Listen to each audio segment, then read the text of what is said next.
बड़ी खबर जम्मू कश्मीर के सांबा सेक्टर से है, जहां पर 2 संदिग्ध देखे गए। रविवार देर रात तलाशी अभियान शुरू हुआ तो सुरक्षा बलों ने इलाके को पूरी तरह घेर लिया। एहतियातन सुरक्षा बढ़ा दी गई। 2 संदिग्ध देखे गए। जम्मू कश्मीर के सांबा सेक्टर में तलाशी अभियान चलाया गया है।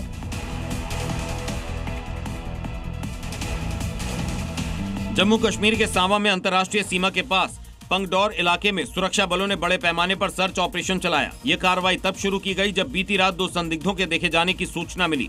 सेना और बीएसएफ की संयुक्त टीमों ने पूरे इलाके की घेराबंदी कर तलाशी अभियान तेज कर दिया है। अब तक किसी की गिरफ्तारी की पुष्टि नहीं हुई है, लेकिन इलाके में हाई अलर्ट जारी है। सीमावर्ती क्षेत्रों में निगरानी बढ़ा दी गई है। बिहार में मुख्यमंत्री बदलने वाला है। सूत्रों की माने तो 14 अप्रैल को बीजेपी विधायक दल की बैठक में नए नेता का चयन किया जाएगा। वहीं जो नेता चुना जाएगा वो बिहार का नया मुख्यमंत्री होगा।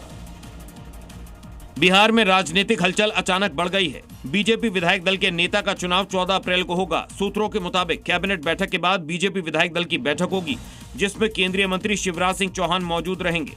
इसी बैठक में नेता का चयन किया जाएगा। सूत्रों के मुताबिक बीजेपी विधायक दल का नेता आगे एनडीए का भी नेता होगा।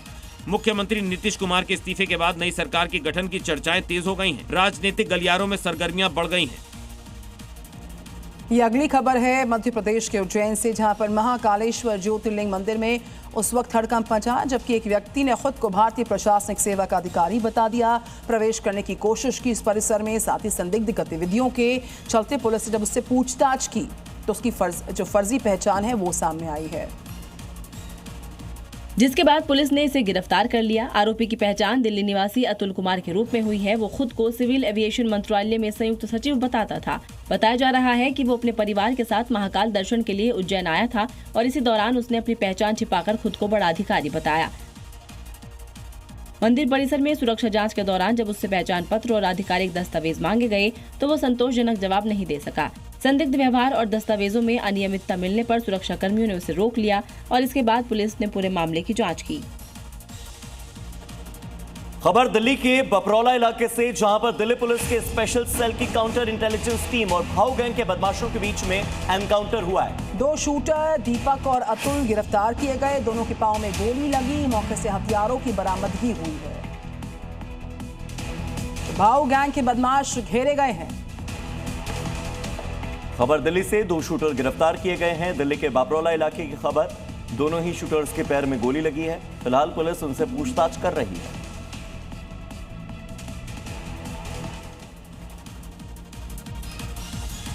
ब्रेकिंग न्यूज इस वक्त की। यूएस सेंट्रल कमांड आज से ईरान के सारे बंदरगाहों पर समुद्री घेराबंदी लागू कर देगा।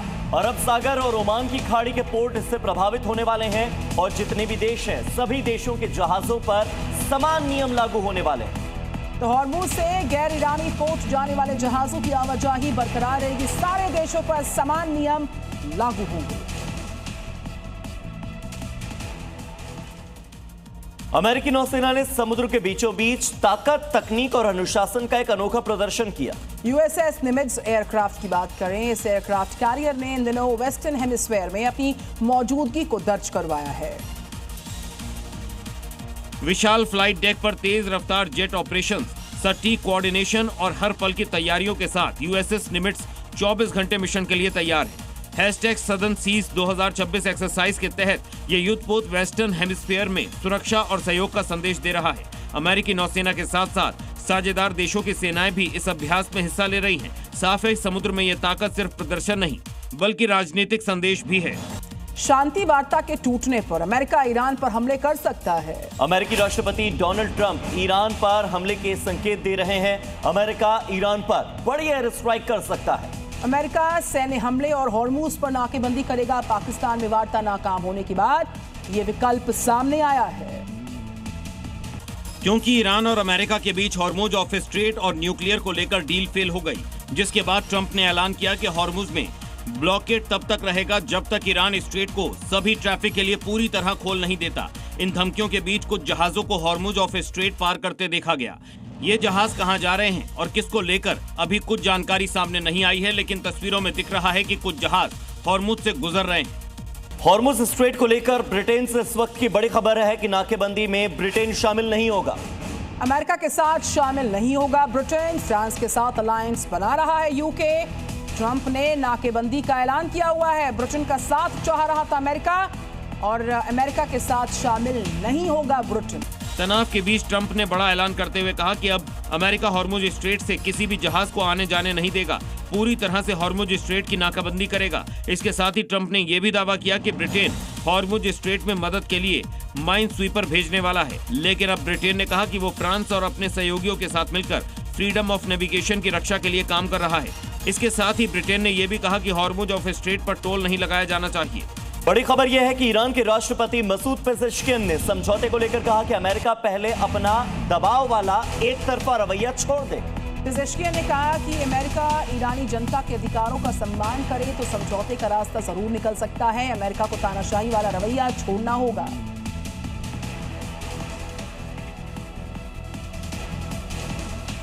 जम्मू कश्मीर के कुपवाड़ा से बड़ी खबर है, जहां पर साधना टॉप पर ताजा बर्फबारी हुई है। ऊंचाई वाले इस क्षेत्र में तापमान शून्य से नीचे पहुंचा। प्रशासन ने सतर्क रहने के लिए कहा, आवाजाही प्रभावित हो सकती है। तो एक तरफ उत्तर भारत में पारा चढ़ता जा रहा है, दूसरी तरफ जम्मू कश्मीर के कुछ इलाकों में अभी भी बर्फबारी हो रही है। ऊंचाई वाले पहाड़ी इलाकों में स्नोफॉल की वजह से बहुत से ऐसे रास्ते हैं जो बंद हो गए हैं। टेम्परेचर माइनस में चल रहा है। बर्फबारी की तस्वीरें जम्मू कश्मीर के कुपवाड़ा और उसके आसपास के इलाकों की हैं, जहां पिछले 24 घंटे में 10 से 12 इंच बर्फबारी हुई है। साधना टॉप और नास्ता चुन दर्रे के साथ साथ कुपवाड़ा के अन्य ऊंचे इलाकों जैसे फरकियान टॉप और जेट गली में भी 5 से 6 इंच तक बर्फबारी हुई है। भारी बर्फबारी और सड़कों पर फिसलन के कारण कुपवाड़ा करनाह मार्ग पर यातायात अस्थायी रूप से निलंबित कर दिया गया। हालांकि स्नो क्लियरेंस के बाद रास्ते को फिर से खोला जा रहा है।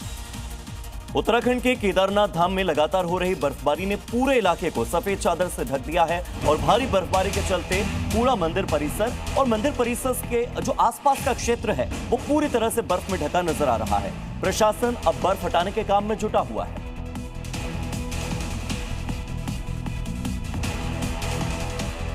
लगातार बर्फबारी के कारण केदारनाथ का पवित्र धाम इस समय बर्फ की मोटी चादर से ढका हुआ है।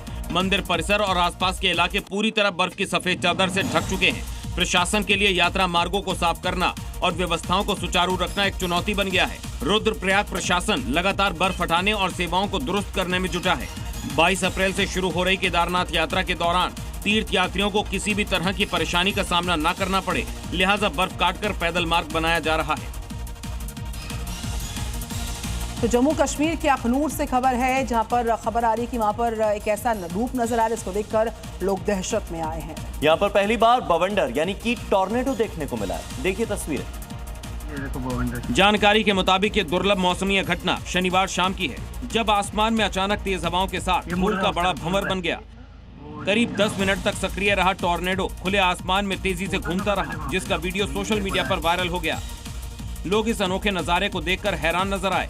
राहत की बात यह है कि इस घटना में किसी तरह के नुकसान की खबर नहीं है। मौसम विभाग इस असामान्य घटना के कारणों की जांच कर रहा है।